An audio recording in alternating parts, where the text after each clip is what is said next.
अस्सलामुअलैकुम रहमतुल्लाहि व बरकातुहू। मुफ्ती सलमान अज़हरी साहब के बेल के ताल्लुक़ से, यानी आपकी ज़मानत के ताल्लुक़ से आप यही सोच रहे होंगे कि आज 19 तारीख को कोर्ट के अंदर क्या हुआ, यानी पीर के दिन सुनवाई होनी थी, तो क्या मुफ्ती सलमान अज़हरी साहब आज छूट जाएंगे, आज आपको साबरमती जेल से बाहर कर दिया जाएगा या आपकी ज़मानत मंजूर कर ली जाएगी। और सबसे बड़ी खबर ये कि मुफ्ती सलमान अज़हरी साहब के ऊपर मुड़ासा के अंदर कौन सा वो शख्स था जिसने आपके ऊपर एफआईआर की थी। आज कई सारे खुलासे मैं इस वीडियो के अंदर करने के लिए जा रहा हूं और आपसे गुजारिश करूंगा कि वीडियो को आप पूरा देखिएगा और चैनल को भी सब्सक्राइब कर लीजिएगा। सबसे बड़ी बात तो ये कि जो आज कोर्ट के अंदर बहस हुई है, आपकी स्क्रीन पर ये फोटो है, देख लीजिए। इंशाल्लाह ये 5 मिनट की बहस है कोर्ट के अंदर जो हुई है। ये वीडियो हम आपको आज शाम 7 बजे इसी चैनल पर दिखाएंगे, आप जरूर चैनल को विजिट कीजिए। मुफ्ती सलमान अज़हरी साहब के बेल के ताल्लुक से आज क्या हुआ, तो मुफ्ती सलमान अज़हरी साहब की बेल के कागजात जो थे वो फाइल कर दिए गए हैं। कल इंशाअल्लाह कोर्ट के अंदर सुनवाई होगी और उसके बाद में आपको बेल मिल जाएगी, ये गारंटेड है। सबसे बड़ी बात ये कि मुफ्ती सलमान अज़हरी साहब के ऊपर मुड़ासा के अंदर किसने केस किया था, ये आज एक बड़ा खुलासा है। क्योंकि मुफ्ती सलमान अज़हरी साहब को जूनागढ़ के अंदर जो मसला हुआ था वहां पर आपके ऊपर एफआईआर कराई गई थी। बीजेपी का एमएलए था, उसने एफआईआर कराई। बात रह गई कच्छ के अंदर, तो वहां भी कुछ लोगों ने एफआईआर कराई थी। लेकिन मुड़ासा के अंदर किसने एफआईआर कराई थी? मुड़ासा के अंदर किसी ने एफआईआर नहीं कराई थी, बल्कि मुफ्ती सलमान अज़हरी साहब की एक ऑडियो थी जो कि 40 सेकंड की वीडियो को पूरी तकरीर में से कट किया गया। ये भी 40 सेकंड की है और उसके अंदर 2 शब्द हैं जिसके ऊपर मुड़ासा की पुलिस ने खुद संज्ञान लिया और संज्ञान लेने के बाद मुफ्ती सलमान अज़हरी साहब के ऊपर एफआईआर उन्होंने दर्ज कर ली। उसके बाद में आप जानते हैं कि मुड़ासा के अंदर मुफ्ती सलमान अज़हरी साहब को गालिबन 1 हफ्ता गुजरने वाला है। वो वीडियो कौन सी थी कि जिसकी बिना पर मुड़ासा की पुलिस ने खुद एफआईआर की और खुद उसके अंदर संज्ञान लिया? मैं वो वीडियो दिखाता हूं। जो भाई इस वीडियो को देख रहे हैं, जो गैर मुस्लिम हैं, उनसे मैं गुजारिश करूंगा इस वीडियो को अपने ऊपर ना लीजिएगा। और बिलखुसूस जो अनुसूचित जाति के लोग हैं उनसे गुजारिश करूंगा ये वीडियो को आप अपने ऊपर ना लीजिएगा, बल्कि मैं इस वीडियो को एक आधार बना रहा हूं और आपको कुछ दिखाना चाहता हूं। इस वीडियो को देख लीजिएगा।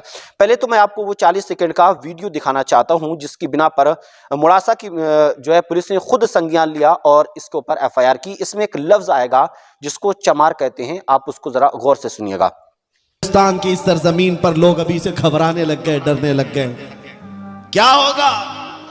अरे चोर चमार आए, जंगल में रहने वाले ऐसे जानवर हुकूमतों पर बैठ करके अगर किसी गरीब की घर पर बिल्डोजर चलाते हैं तो तुम खौफ न खाना। अरे तो ये कीड़ों से भी कम ताकत रखने वाले बाबा हैं, कीड़ों से भी कम ताकत रखने वाले बाबा हैं, जिनकी हैबत से तुम्हें घबराने की जरूरत नहीं, डरने की जरूरत नहीं। उनको ललकार करके कहो तुमने तो एक घर नष्ट किया है या किसी की दुकान पर बिल्डोजर चलाया है, ये तो दीवारें हैं बन जाएंगी। जिस दिन तुम्हारा मन करे सीने पर चलाओ, उस वक्त हम अपने नबी का 49 सेकंड का वीडियो। इसके अंदर 2 लफ्ज आपने गौर किए होंगे, उन 2 शब्दों के ऊपर। पहला शब्द था चमार, जो कि हिंदुस्तान के अंदर ये इस शब्द को बैंड कर दिया गया है। इस शब्द को पर पाबंदी है, कोई इस शब्द का इस्तेमाल नहीं कर सकता, बल्कि इस शब्द की जगह अनुसूचित जाति का इस्तेमाल किया जाता है, ST SC। तो मुफ्ती सलमान अज़हरी साहब ने इस वीडियो के अंदर जो जिक्र किया चमार लफ्ज का, जो शब्द इस्तेमाल किया वो चमार था। और आगे एक लफ्ज और था, एक चीज और थी, वो ये कि आज जंगलों में जो है रहने वाले हमारे ऊपर हुकूमत कर रहे हैं। यहाँ पर आदिवासी को लिया गया। पहला शब्द जो था चमार उसको लिया गया, दूसरा आदिवासी को लिया गया। इन दोनों शब्दों का इस्तेमाल करने के बाद, इन दोनों शब्दों को 49 सेकंड के इस वीडियो से निकालने के बाद मुड़ासा की पुलिस ने खुद संज्ञान लिया और खुद उसके ऊपर एफआईआर दर्ज कर ली। 2 शब्द, पहला शब्द आपने चमार सुना। अब मैं आपको जो मेरे गैर मुस्लिम भाई देख रहे हैं उनसे कहूंगा, और जो बिलखुसूस अनुसूचित जाति के लोग हैं वो भी जरा अब गौर से सुन लीजिएगा। आप गूगल को जाकर के सर्च कीजिए और वहां पर जाकर के इस लफ्ज को इस्तेमाल जो है सर्च कर लीजिएगा जो मैं आपको बता रहा हूं। ये ऊपर देखिएगा, इसमें क्या लिखा है। ये किताब का नाम है चमार ब्रांड की कहानी।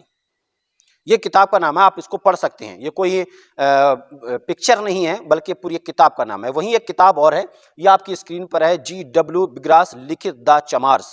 1920 में प्रकाशित चमार, यानी ये भी एक किताब है। उस किताब के लिखने वाले सुरेंद्र सिंह हैं। तीसरी किताब मैं आपके सामने रखता हूं, यह है चमार जाति का गौरवशाली इतिहास, लेखक सतनाम सिंह। चौथी किताब ये आपके सामने है, इसका नाम है चमार जाति इतिहास और संस्कृति। इसके संपादक हैं एस गौतम और ये हैं चंद्रशेखर आजाद जी। आप इनको जानते हैं बहुत अच्छी तरीके से। इन्होंने अपने गांव का जो नाम रखा है और इनके गांव का जो नाम है, इनके गांव का नाम क्या है, द ग्रेट चमार। द ग्रेट चमार, डॉक्टर भीमराव अंबेडकर ग्राम घड़कौली। घड़कौली के अंदर इन्होंने अपने गांव के अंदर एंटर होने से पहले एक बोर्ड लगाया, उसके ऊपर क्या लिखा, द ग्रेट चमार। और यही इसी को जो है आगे चलकर बहुत सारे न्यूज चैनल ने इसको कवर किया था कि रावण को जानते हैं, द ग्रेट चमार। तो ये तो मैंने चंद नमूने आपके सामने रखे हैं। आप गूगल पर जाएंगे और जब इसको सर्च करेंगे तो वहां पर ये आपको पीडीएफ में किताबें मिल जाएंगी। आपको पीडीएफ में नहीं चाहिए, आप प्ले स्टोर पर जाइएगा, आपको ऐप की शक्ल में किताबें मिल जाएंगी, आप इनको पढ़ सकते हैं।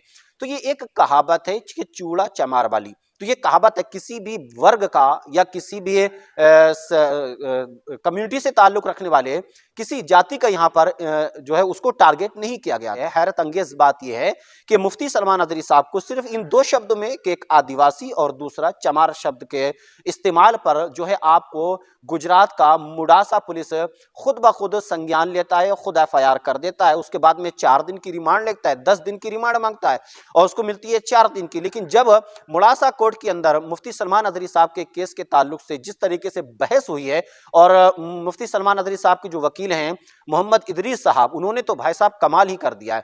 5 मिनट की इस गुफ्तगू के अंदर, 5 मिनट की डिबेट के अंदर जो गवर्नमेंट का लायर था, जो स्टेट गवर्नमेंट की तरफ से लायर होता है, जो बहस करने के लिए आता है, तो वो तो मुफ्ती सलमान नदवी साहब के जो है लायर के सामने कोई भी बात नहीं कर सका। जब जज साहिबा उनसे पूछ रही थी तो उसके पास में जवाब ही नहीं था। तो वो वीडियो मैं आपके सामने रखूंगा, लेकिन शाम 7 बजे आप जरूर चैनल को विजिट कीजिएगा।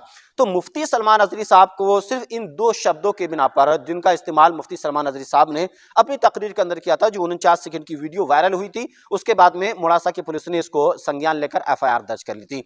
तो अब आप खोल लीजिए शाम को 9 बजे टेलीविजन, और खोलने के बाद में मैं गुजरात पुलिस से जो है दरखास्त करूंगा कि आप टेलीविजन देखिएगा शाम को 10 बजे। देखने के बाद में देखिएगा कि जहां पर हिंदू मुसलमान पर डिबेट हो रही हो, वहां पर सबसे ज्यादा मुसलमानों को आतंकवादी कहा जाता है, मुसलमानों को जिहादी कहा जाता है, मुसलमानों को देशद्रोही कहा जाता है, मुसलमानों के जो है पेशवाओं की शान में गुस्ताखियां की जाती हैं। तो आपने कितने जो है लोगों के ऊपर अपने आप से खुद से संज्ञान लेकर के आपने उनके ऊपर एफआईआर किया है। एक भी एफआईआर नहीं मिलेगी जिसमें आपने खुद से संज्ञान लिया हो और खुद एफआईआर की हो और उस मुलजिम को पकड़ा हो जो मुसलमानों को जिहादी, आतंकवादी और देशद्रोही कह रहा है। अभी कुछ दिनों की बात है, नडियाद के अंदर मुसलमानों के खिलाफ जो है एक भड़काऊ भाषण दिया गया। मुफ्ती सलमान नदवी साहब के खिलाफ जो है उनका पुतला जला करके उसको दहन किया गया। आपने कितनों को पर एफआईआर दर्ज की है? किसी को पर एफआईआर दर्ज नहीं की है। बात यह है कि हिंदुस्तान का कानून है ना, वो संविधान जिसको हम कहते हैं, वो किसी कम्युनिटी को नहीं देखता, किसी भी धर्म को नहीं देखता है, वो सबके लिए एक समान है, सबके लिए वो एक ही फैसला करता है। जो मुजरिम होता है उसको जेल की सलाखों के पीछे डालता है। लेकिन आज एक कहावत याद आती है कि जिसकी लाठी उसकी भैंस। अगर आपके पास पावर है तब तो आप समझ लीजिए कि आपको इंसाफ मिलेगा। अगर आपके पास पावर नहीं है तो झूठे मुकदमे आपके ऊपर डालकर आपको जेल की सलाखों के पीछे भेज दिया जाएगा और आपको कहा जाएगा कि ये 2 कम्युनिटी में और 2 धर्मों के अंदर आग लगाने वाले, 2 धर्मों में जो है लड़ाई लड़ाने वाले और एक किसी जाति को टारगेट करने वाले हैं। जैसे मुफ्ती सलमान नदवी साहब के साथ में इस तरीके का व्यवहार किया जा रहा है। अस्सलामु अलैकुम व रहमतुल्लाहि व बरकातहू।